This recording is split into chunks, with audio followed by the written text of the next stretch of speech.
We're not production yet. This is the last stage before we go to production. As I mentioned in the presentation earlier, the Versa is built on a new B platform, which is the first joint platform developed with Renault and Nissan together. And it's basically the fruits of the alliance. This is the first platform globally that will underpin both Renault's and also Nissan products.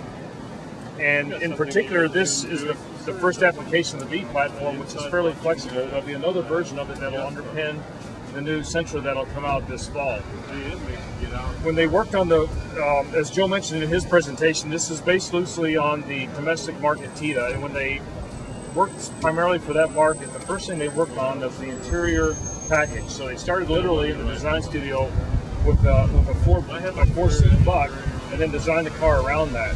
So if you look at the overall architecture and the structure of the vehicle, it's relatively tall and relatively upright, and that's basically for two reasons. Number one, the H-point is higher versus most cars in this segment, but also the second point to notice is that the wheelbase is pushed out to the very far ends of the vehicle. The overall wheelbase is about 102.4, and the overall length is about 169. So the overhangs on both ends are relatively short, and that's for two reasons. Number one, it's the new platform. We're able to get a lot of efficiencies out of it, but the more important point is it allows us to have a relatively flat floor for a lot of interior room. This particular version that we're looking at right here is the SL. This is the up model. It has 15-inch standard wheels across the board and aluminum wheels. And I think probably the other important point to notice here is when they designed the interior, they also tried to make it very roomy and spacious feeling. So not only good headroom, but they also pulled out the base of this windshield as far forward as possible to kind of give it this airy feel. And a touchdown point is basically right over the front of the front wheels. In order to improve some visibility, they also added these side windows on the side, and that's basically so you can see around corners instead of having this massive A-pillar with this huge windshield out in front of you. So when you get in the vehicle, make sure you sit there, and when you drive it today, look from side to side. You'll be impressed by how much visibility there is overall. If everybody can move around here to the back, I'll point out a few features in the back.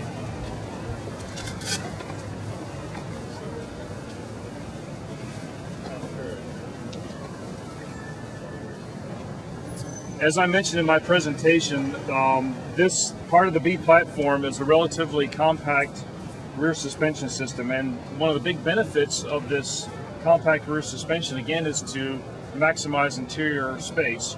And as you notice, the cargo floor is relatively flat and the suspension components are pushed up against the wall, and this is so you don't have a lot of intrusion for a cargo area. In addition, the floor is relatively flat. The fuel tank is placed up underneath the front seat, or up underneath the back seat, giving plenty of room for lower position. And the spare tire sits right underneath this floor. In addition, the SL has the optional Rockford Fosgate subwoofer, which is built into the lug side trim on the left over here. You'll notice that. Fuel tank capacity is 13.2 gallons. So when you multiply that by the 36 highway on the CVT, it's a fairly good range on this vehicle. Moving around over to this side, I'll show you a couple points on this side. But the one thing you notice in the rear seat is, I mentioned in my presentation, we have class-leading overall leg room, but more importantly, the overall knee room, which is the distance from the hip point to the end of the knee, is best in class. And that's probably really a critical component because it's the distance between the front seat and the rear seat. When you actually sit in the vehicle, get in the front seat, adjust the seat to where you would normally sit, and then get out of the vehicle and get in the rear, you'll be surprised how much room there is. The overall length from the A-pillar to the back of the hip point is just about 6 feet, which is one of the longest interiors for this classic vehicle. Also, the other point to notice in the rear seat is when you open up the back doors, the door angle is relatively upright, and it allows a lot of space for pass-through for the foot. Also, the H-point is elevated. Underneath that is the fuel tank.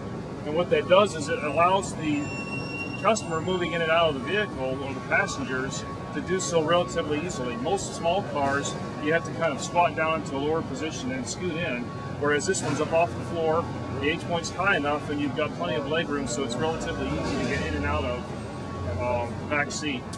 in Japan, this vehicle really is marketed and sold the Tita version as a near luxury vehicle. So it's really important for the domestic market in Japan to have a lot of interior roominess.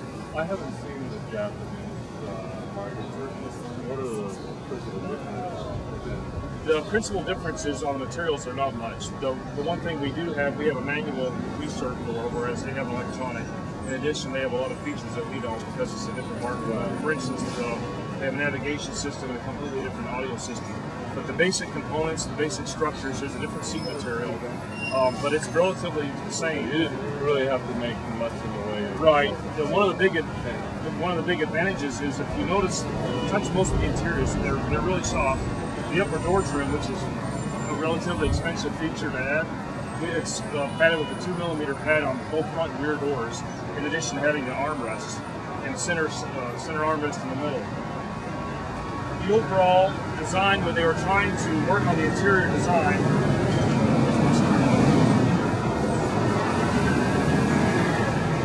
is what the designers call a planar design.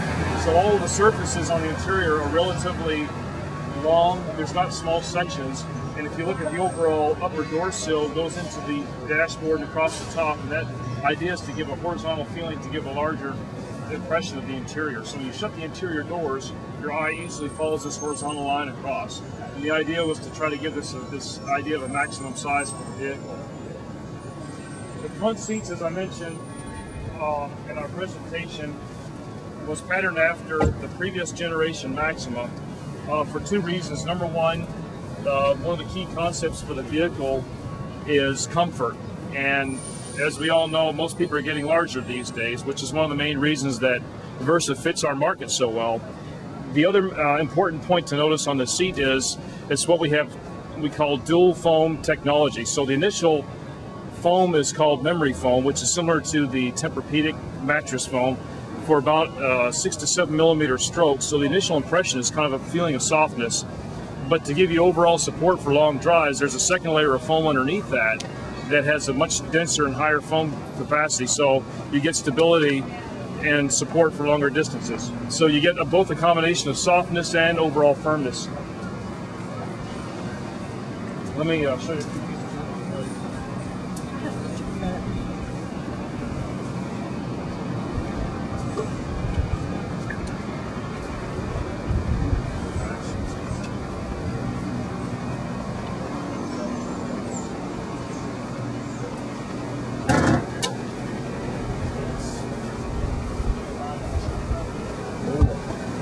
Look at the motor. I want to look at the motor.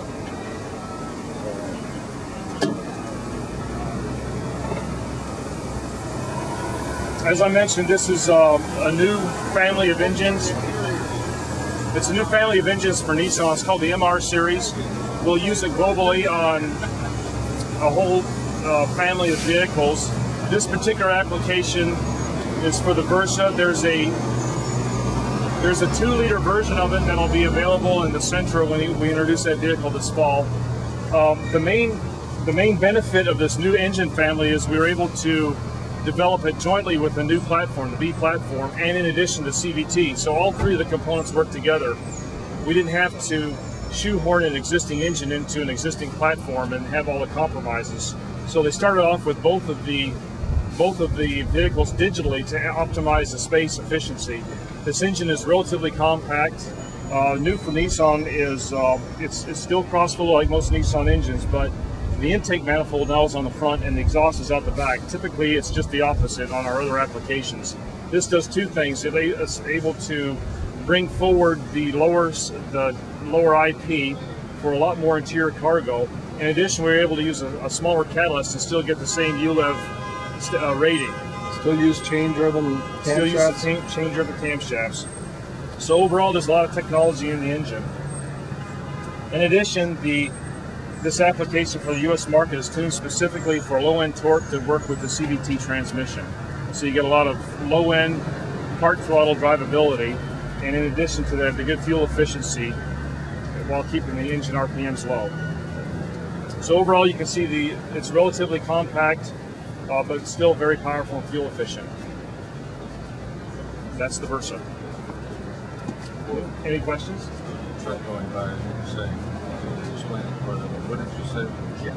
Was the change that are now allowed to do